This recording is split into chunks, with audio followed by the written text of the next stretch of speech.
Hey Dr. Elaine, this is Blair. The standards are position, acceleration, and velocity. Here's part of the question. Disregard this graph up above. That's not the right graph.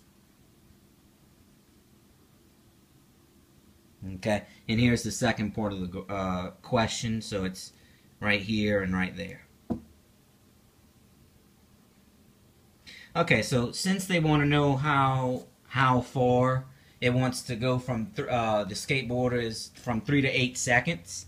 All we have to take, and this is in the time is in, everything is in velocity, and time is in one increments. So from 3 to 8 seconds is just from here 3 all the way to 8. So that means we can disregard all of this. They just want, we just have questions about this. So what I did was I broke it up into 3 segments.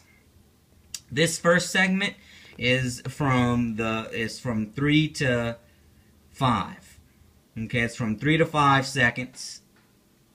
And what I did was I used this equation. I used the D equals rate times time, because we don't have to take acceleration into consideration, because this is a horizontal line. That means acceleration is constant. So first thing, the rate is just 6 meters. So 5, 6. It's just 6 meters per second. And the time is 2 meters per second, because we're going to have to subtract 5 minus 3, which is 2 meters per second. We multiply that together, seconds cancel out, and we end up with 12 meters. Okay. Now for this second segment, it's just 5 to 6 seconds. Okay, and this is a negative slope. Okay, it's going down, that's why. But this is not a constant acceleration. So we have to take into effect acceleration, and that's why I used this formula. Okay, I just added that. So the rate would be where we started, 6 meters per second. The time is 1 meter per second, because you're subtracting 6 minus 5, which is 1 meter.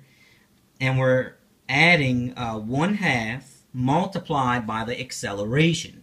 Now the acceleration is the slope, and the slope is just rise over run. So what I did was I counted. So it's 1, 2, 3, 4, 5, and then over, or I should say over 1. Okay, and it's negative, so it's negative 5 over 1, and we multiply that by time squared, and the time is the same, so it's just 1 meter per second squared. And what I got was 3.5 meters. Okay, now for the third segment is from 6 to 8 seconds.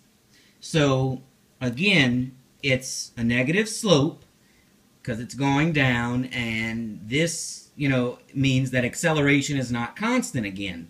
So I'm using this formula. Okay, so the rate would be where we left off, and the rate here is 1 meter per second. Okay, we're going to multiply that time, and the time would be is 8 minus 6, which is 2 meters per second. And we're going to add that to 1/2. And again, the slope is negative. We're going down 1 and over 2. So that's negative 1 over 2 for acceleration. And the time is squared, so that's 2 squared. Oops. Okay, and this is my work. Okay, and I get 1 meter. So now that we got all the distances, I just added 12 plus 3.5 plus 1, and I get 6.5 meters.